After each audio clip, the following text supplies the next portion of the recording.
या ठिकाणी मिळणार आहेत। मल्याचे मासे जर खायचे असतील तर अशा प्रकारची बांधनाची जी 45 वर्षाची परंपरा दाजीबांनी राखून ठेवलेली आहे ती आपण पाहतोय। आणि हे मासे पडतात, तुम्ही बघताय, जिवंत मासे आपण या ठिकाणी पाहतोय। नदी टू डायरेक्ट होम ह्या प्रकारचे मासे आपण या ठिकाणी पाहतोय आणि बघताय। हे एक पर्वणीच आहे आमच्यासारख्या चाकरमान्यांना की कसे मासे पकडले जातात। पाऊस पडायला सुरुवात झाली की दाजीबांची लगबग चालू होते बांधण बांधण्याची। आणि हे बांधण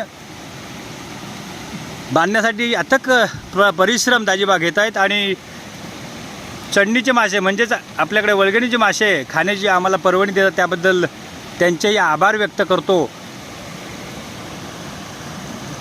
आणि मस्त मासे आता आपण खाणार आहोत। थँक्यू।